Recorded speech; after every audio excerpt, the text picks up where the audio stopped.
My name is Subodh, and Lakshmi and I run a small independent bookstore called Ata Galata in Koromangala. It's a great pleasure for us to be involved with the Bangalore Literature Festival this year. Thank you. And it is even a bigger pleasure to announce that starting this year, we've institutionalized the Ata Galata Bangalore Literature Festival Book Prize. So, Shiny.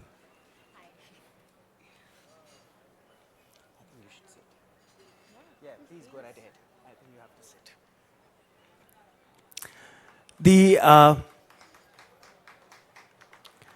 The book prize is going to be awarded under three categories: for fiction in English, for non-fiction in English, and for literary achievement in Kannada. And it carries a total prize money of rupees 2 lakhs divided equally among the three. Our juries were headed by critics, writers, and voracious readers who put together a long list and then a short list. The short list for fiction in English were The Year of the Runways by Sanjeev Sahota, Flood of Fire by Amitav Ghosh, The Way Things Were by Atish Tasir, Sleeping on Jupiter by Anuradha Roy, and The Firebirds by Saikat Majumdar. The shortlist for the non-fiction in English were The Emergency, A Personal History by Kumi Kapoor, My Name is Abu Salem by S. Hussain Zaidi, Editor Unplugged by Vinod Mehta, Geeta Press and the Making of Hindu India by Akshaya Mukul, Halt Station India by Rajendra Aklekar, and The Heat and Dust Project by Devapriya Roy and Saurav Jha.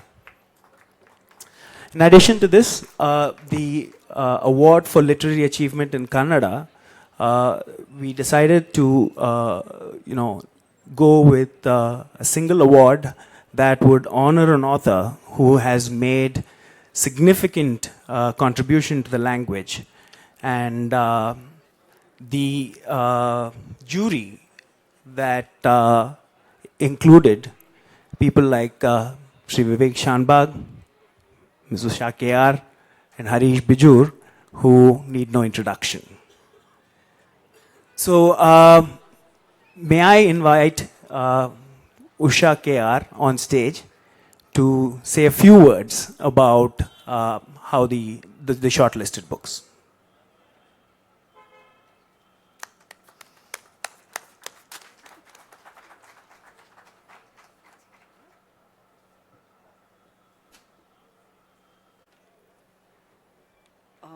Good evening. It's my pleasure to be here as part of the jury of the Bangalore Literature Festival Prize for Fiction in English. And to begin with, I'd like to commend the Bangalore Literature Festival and Ata Galata for having introduced this prize. A prize like this adds luster to the event, and it is also a celebration of literature, which is why we are all gathered here. A celebration of books, of readers and writers. Subodh has just told you which the 5 books are, and if I have to draw a common pattern, or the thing that strikes you immediately about these 5 books, particularly in today's charged context, and there is no getting away from the context because we had Shashi Deshpande speaking about it in the morning and Ram Guha right now. In today's charged context, the first thing that strikes you is how fiercely these books engage with their times, with the world in which they are set. the hand of history lies heavily upon these books, but they engage with their milieu or with history through the stories of individuals, through the stories of ordinary people. The everyman, the ordinary person, is the hero of literature. The hallmark of fiction is that while fiction makes a bow to the different disciplines from which it draws, or it is a spin-off, history, politics, economics, sociology, even science and mathematics. Unlike these big disciplines, it privileges the individual, the ordinary man. And it is almost as if the ordinary person is picked up from the dustbin of history and celebrated. And for the other disciplines, unless you are part of a mob, of a vested interest, of an interest group, the individual really doesn't matter. In fact, the other day in an essay, Umberto Eco went further. He said, real literature always talks about losers. It's very boring to talk about winners. In any case, we have here 5 books by extremely accomplished writers who are at the height of their powers and who are masters of their craft, who engage with history through the devices of fiction.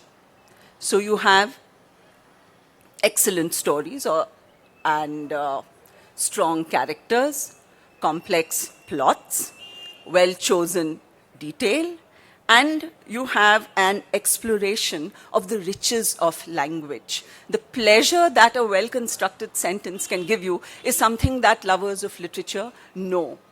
And all their works are shot through with the essential humanity of their vision. You have Flood of Fire by Amitav Ghosh. This is the 3rd of his Ibis trilogy. In this book, we have characters whom we have first met in Sea of Poppies. So you have characters with different desires, different ambitions, who are caught up in their own struggles. You have opium traders, you have adventurers, sepoys, timid housewives. All of them are sailing on a ship from Calcutta towards Canton. In the year is 1839, and they are about to become enmeshed in one of the battles of the First Opium War. And of course, they don't know it. And this is what Amitav Ghosh spins in his novel. It is equally, apart from being a story about the characters, it is equally an insider's view of the opium trade and the effect it had on the other side. The side we do not usually hear about in the history books. The effect it had on the populace of China and on the economy of India. This book is also remarkable for its use on language, for its play on language. It has a rich lexicon of double entendres, and he uses them to very good effect to effect low Victorian boudoir humor. It is something that I'm sure all the readers of this book did and will enjoy. If Ghosh uses language for comic relief, in Atish Tasir's The Way Things Were, language, what you find the writer doing, there is an exaltation of, in fact, an exaltation in language. And the language which is privileged here, or which is given pride of place as the essence of the genius of India, is Sanskrit. At the same time, we find that Sanskrit is also looked at as a tool in the hands of people who want to use it as a political tool. So wordplay on Sanskrit wordplay and the tracing of words with common etymological roots throughout the world, in languages throughout the world, is something that forms a rich textural detail in this book. We hear that one of the conversations, we hear that the word itihasa, history, when passed in Sanskrit, means the way things were. And in the main, this book is about the fortunes of a family which is caught up with the convulsive events after independence. The Year of the Runaways by Sanjeev Sahota is particularly poignant given our present context of mass migrations of people who are leaving their homes, their war-torn homes, to reach safer places. In his book, this is a book that has been on several lists, including the Booker, you have 3 Indian youths who leave their home in the Punjab and they travel to the UK, to Sheffield, to make their own life. This book also is a rumination on the meaning of true faith, what it means to live not by the rituals or the prescriptions of your faith, but the true tenets of your religion. Anuradha Roy's Sleeping on Jupiter. This is a very slim book, and it is a very gentle, nuanced, understated work on the effects of explosive violence on the lives of people. In this case, a young girl. Her home, her family, her community is disrupted and destroyed by people who claim to be protecting their country, their state, their language. And this protagonist, she comes back to seek answers. And of course, when you have been a victim of such violence, there are no easy answers. This is what the book explores. Shaikat Majumdar's The Firebird, again, very contextual, is about the price an artist has to pay for being true or simply for pursuing her art. In this case, she is a theater actress. To be true to what inspires her, to the fire that makes her go out and don different roles every evening. It seems harmless enough. It is what so many people do, but there is a price she pays, not just this woman, this actress, but her family, her young son, the community in which she lives. And again, there is the nameless party here, who the foot soldiers of this party are the purveyors of morality. They will decide what form of culture is right and what form of culture is not. So here are 5 books.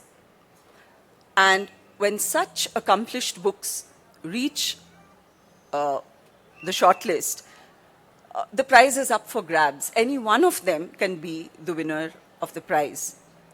And I would urge all of you to read these books because there are rich takeaways from each one of them. I know it's a cliche to say that each one is a winner, but as I said, there are literary gems in each one of them, and you will find something of appeal in each one. Will you announce the prize later? So I leave it to the organizers to announce the prize, since one of them must win the prize. I will just say that this work is a consummate work of fiction. And above all, it embodies the sheer joy that fiction can give. Thank you. I hope you read all the books and that you enjoy them. Thank you so much, Usha. Can we have Harish Bijur on stage to talk about some of the other works? Oh, there you are.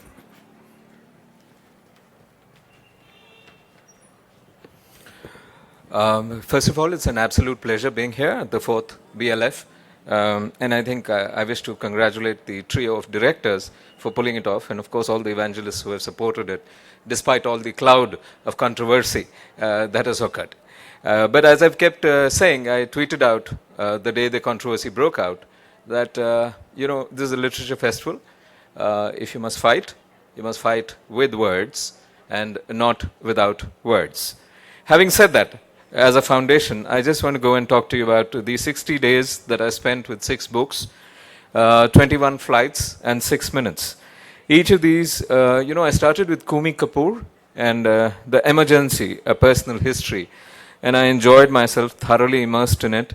In fact, I had a perspective of the emergency, as I see it, from a 10-year-old's perspective, as a 10-year-old who lived through it during those days.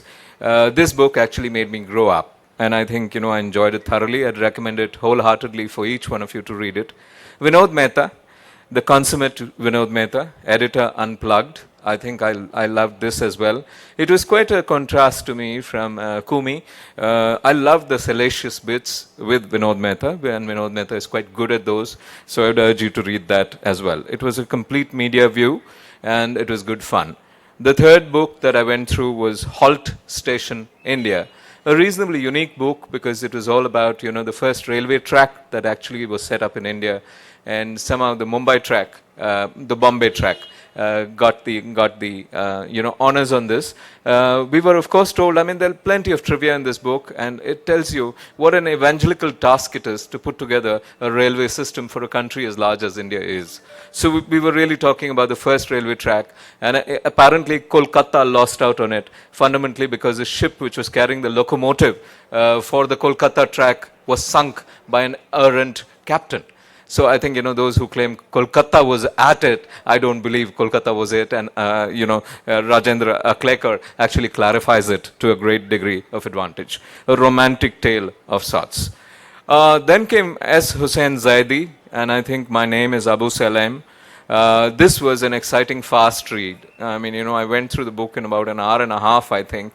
Fast, pacey, the genre of crime non-fiction, I think, is a tough one to stick to without, glamorizing the persona that you're talking about. And the persona you're talking about here is Abu Salem.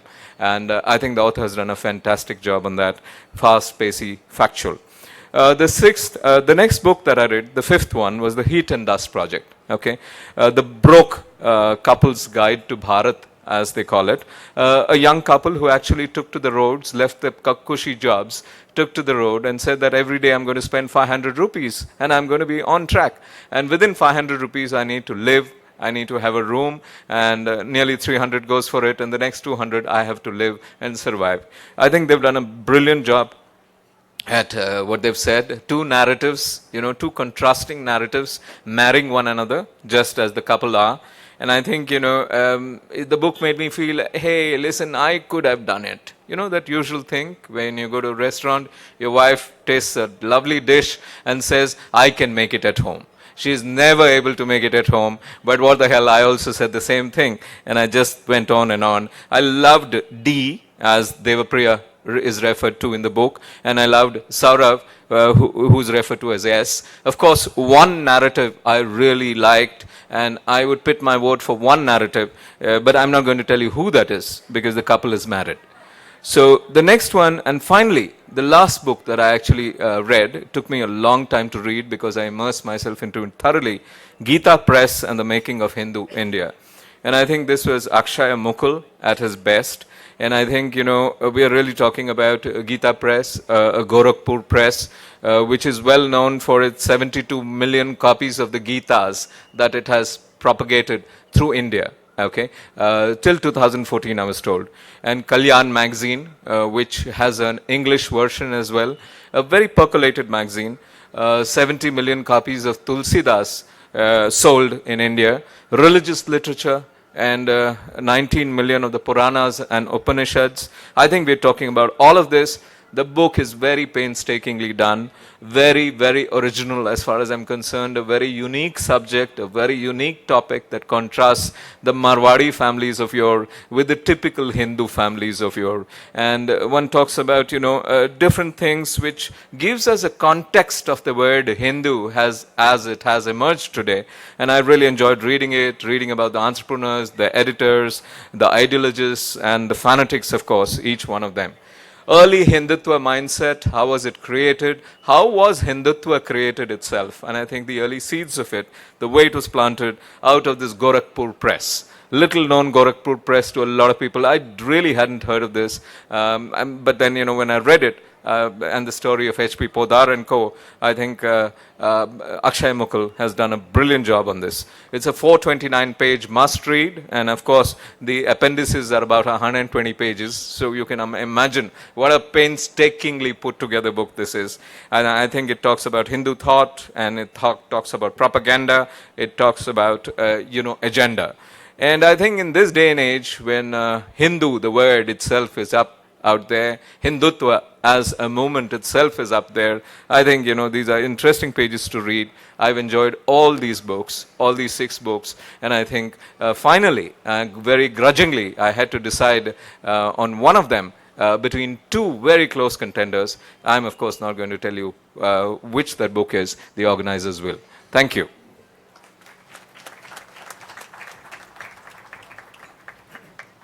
Thanks, Hari. See, Vivek Shanbag couldn't join us because he's currently out of the country. So with that, I think we will get to the actual business end of the thing about announcing the winners. And I'd like to take the opportunity to invite English August, Manu Chatterjee himself, to the stage to help us present some of the awards.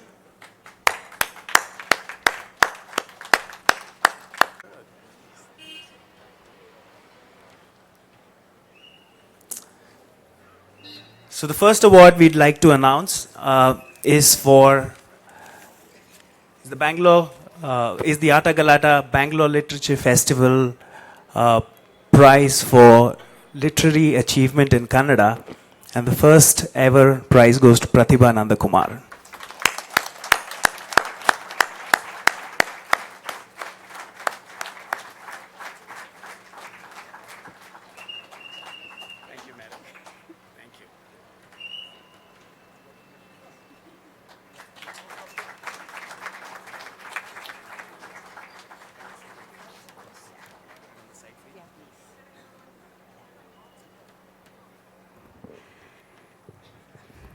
How many of you know Kannada? Okay. To make a political statement, I'm going to talk in English.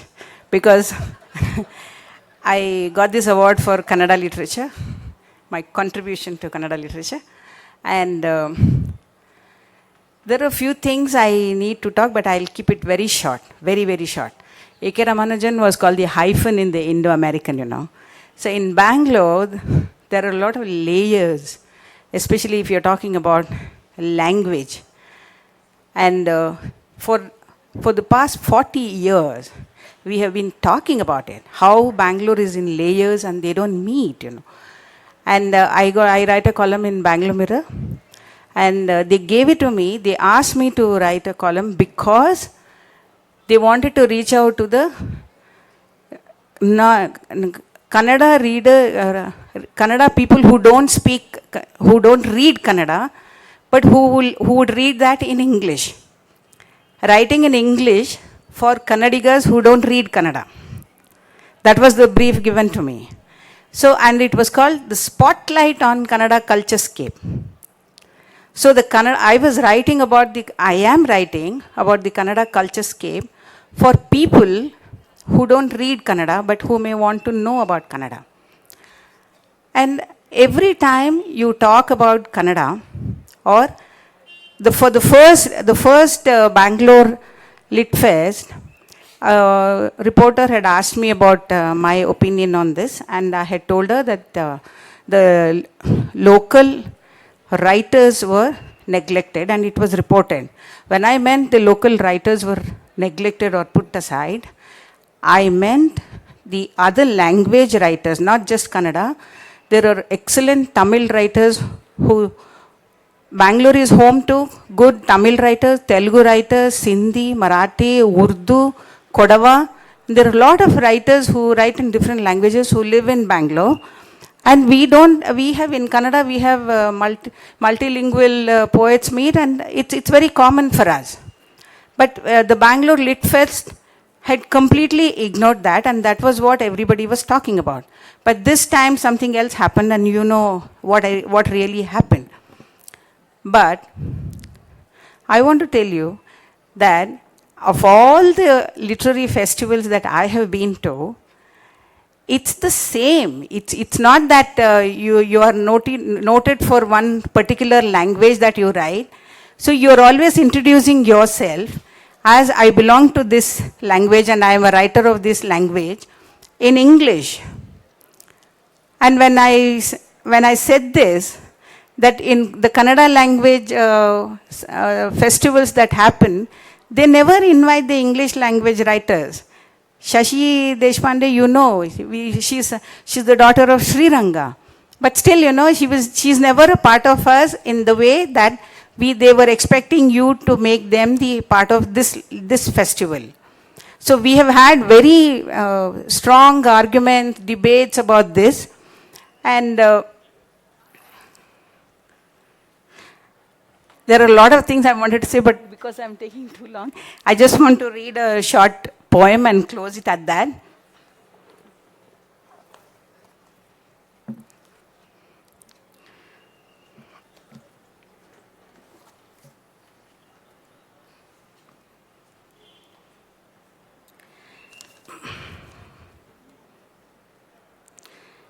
I remember the first time Atta Galata had thought of organizing a poetry reading.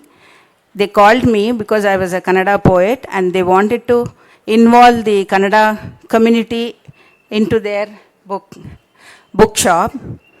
And despite all the advertisement, all the publicity that they had done, there were exactly just two in the audience. Only two guys turned up there that day. And still we had a poetry reading session. And I think you have come a long way after that. I think even this award that they thought of giving is also to say, and it's not that we are sad that this is not happening. It is just that it needs different kind of understanding, how the different languages, you know, they come together at a certain point and they behave in a certain way. And, okay, I think I lost my track. I'll just read one short Kannada poem and a short English poem, the English version of the same poem. Coffee ಕುಡಿಯುವುದು ಒಂದು ಕಲೆ ಅಂತ ಯಾರು ಹೇಳಿದರು ಅಂತ ಹೇಳಬೇಕಾಗಿಲ್ಲ. ಅವನೇ ಇದ್ದಾನಲ್ಲ ಮಹಾತತ್ವಜ್ಞಾನಿ. ಅವನ ಪ್ರಕಾರ ಕಾಫಿ ಕುಡಿಯುವುದೆಂದರೆ ಮೈಥುನದಂತೆ. ಬಿಸಿಯಾಗಿರಬೇಕು, ಆದರೂ ಗಂಟಲು ಸುಡಬಾರದು. ಸಿಹಿಯಾಗಿರಬೇಕು, ಆದರೂ ಅತಿಯಾಗಬಾರದು. ಮಿತವಾಗಿರಬೇಕು, ಆದರೂ ಸಾಲದೆನಿಸಬಾರದು. ಸಾಕು ಸಾಕು ಸುಮ್ಮನೆ ಏನೋ ಒದರಬೇಡ ಅಂತ ಸುಮ್ಮನಿರಿಸಿದೆ. ಕಾಫಿ ಮಗ್ ತುಟಿಗಿಡುವಾಗ ಮಾತ್ರ ಅದು ನೆನಪಾಗಿ ಸಖತ್ ರೋಮಾಂಚನವಾಯಿತು. And if I were to write this, I wrote it in English like this. Defining pleasure. If you're searching for that poem written especially for you, you have to remember that writing poems is like drinking coffee. Brewing, filtering, whitening and sweetening precedes consuming, which is actually what happens in courting. But then, drinking coffee is like making love. Hot, yet not scalding. Sweet, but not too much. Enough, but not unlimited to keep going. Now, if you're thinking what I'm thinking, let's have some coffee. Okay. Thank you very much, Bangalore Literature Festival and Atta Galata, for this a very different kind of award. And being the hyphen between the Kannada and the English world in Bangalore, I feel very happy to receive it. Especially because accepting an award in this time of award wapsi, where you have to explain why you're returning the award. I need to really explain why I am accepting the award. And I had written an acceptance speech, which I forgot to bring. So I tried to remember what I'd written, and I just said a few words from that. I'm very happy to receive this. Thank you very much.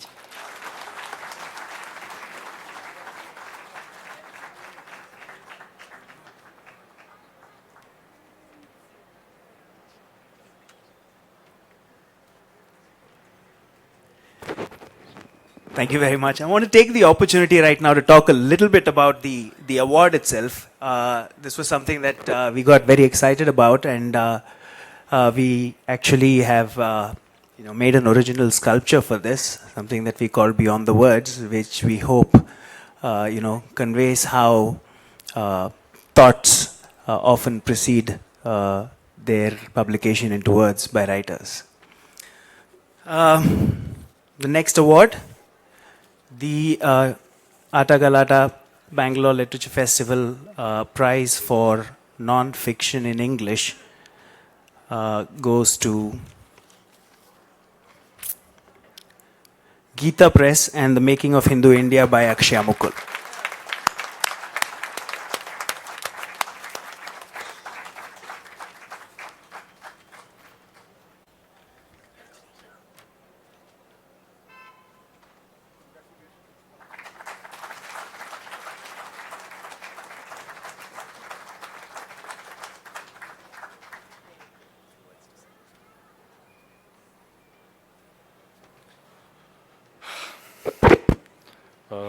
Thank you, Bangalore Lit Fest. Thank you, Atta Galata. I'll keep it really brief because Haris really explained the book very well. In a way, it's this award means it's a grand finale to the book, which actually it's about a small town called Gorakhpur, but Bangalore has made a huge contribution to it. The New India Foundation, run by Nandan Nilekani and Ram Guha, it was more than just giving a fellowship. Ram handheld me throughout this 5 years almost 2 years that I took to write. And what I wrote first, only Ram has gone through it, 220,000 words. He's the only one who suffered it. And made suggestions which is which will go a long way. Then I have my editor from HarperCollins, Ajita, sitting there. She's the one who persuaded me to stay with HarperCollins. She's one of the most brilliant editor that I know of. And wherever she found any problem, anything, she fought, she argued, and whenever there was something, and she made way, and she gave up also quite easily. So it's one of the best editor, and the entire HarperCollins team. Kartika, who's not here, Bonita, Amrita, the whole team, which contributed in a long way. So I thank Bangalore Lit Fest again, Ram for handholding me throughout, and I'm not done with him. I'll continue to badger him for whenever I do my next book. And again, thanks Bangalore Lit Fest, thanks Atta Galata. Thank you.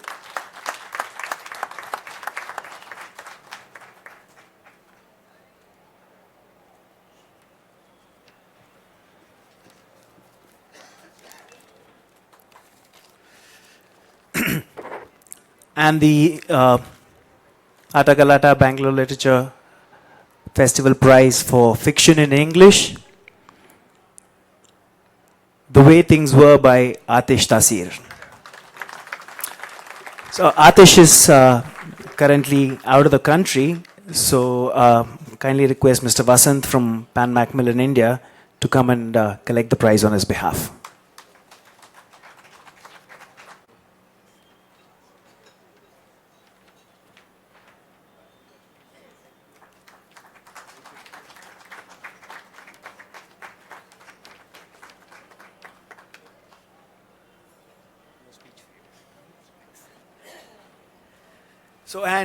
So we had a surprise when when the jury announced this morning about the selection of Atish. He decided to send us a surprise, and he has a short message for us that I'd like to play now. Thank you so much for awarding my novel The Way Things Were with the Atta Galata Bangalore Literature Fiction Prize. I would have liked nothing more than to be there in person to collect this handsome trophy, but sadly I'm in New York. The Way Things Were, though it anticipates much of what has happened, was written in a quieter time. Our culture wars had not yet reached the pitch and intensity which they stand today. I won't say anything about them. The debate is now too shrill, too thick with politics for any real intellectual contribution to be made. And even Sanskrit, the language that inspired this novel and gives it a kind of deep text, as it were, is not exempt. Given this atmosphere, I want to say something very small, and let me see if I can find a way to say it without causing too much offense. For the past 10 years or so, I have been engaged for 2 to 3 hours a day in the study of Sanskrit. It is an exquisitely difficult language. Learning it is a task better suited to the mind of a child than that of an adult. And in the past, that is what the traditional Sanskrit education, which took 12 years, would do. It would graft the language which came Guru Mukhat, from the mouth of the preceptor, onto the minds of its young learners, so that it became like a second nature. It was necessary to begin young, because quite apart from the difficulty of the language, there was a giant body of literature to read. Epics, treatises, mahakavyas, lyric poems, shatakas. The commentaries alone, which contain a whole history of reading, require more lifetimes than even the Hindus allow. Last week I turned 35, and I have made my peace with the fact that very little of this immense literature will be open to me. The simple reason is that I began too late. I grew up in India, I had a natural love of literature and books, but the world I grew up in was such that it systematically steered me away from the treasures around me. My education in India not only left me without language, but it left me without sensibility. I had to relearn everything. Had I received a different kind of education, I might by now have been neck deep in the poetics of men like Mamata, Anandavardhana, and Abhinavagupta. Instead, I have spent much of the intellectual energy of my 20s in a game of catch-up, teaching myself what every Indian child ought simply to know. The creation of an elite with an inborn aversion for its own things was part of the colonial enterprise. The insane thing is that the mechanism by which such an elite was created, education namely, is still intact in modern India. I find it so strange to consider that I, having grown up in India half a century after the British left, should as an adult have to teach myself the rudiments of my intellectual and literary past. Is it too much to expect that my environment should have given me Amaru and Bhartahari, or Ghalib and Mir for that matter, as naturally as the environment of Europe gave generation after generation Shakespeare or Dante? An education in the humanities should ordinarily inspire a feeling of wonder in men for their past. It should deepen the connection to the land. A colonial education does the opposite. It produces estrangement. The way things were is a reckoning with that estrangement. We are called from the past and must make our home in the future, the great Sri Lankan art critic A.K. Kumaraswamy tells us. But to understand, to endorse with passionate conviction, and to love what we have left behind is the only possible foundation for power. Thank you again for honoring me with this prize.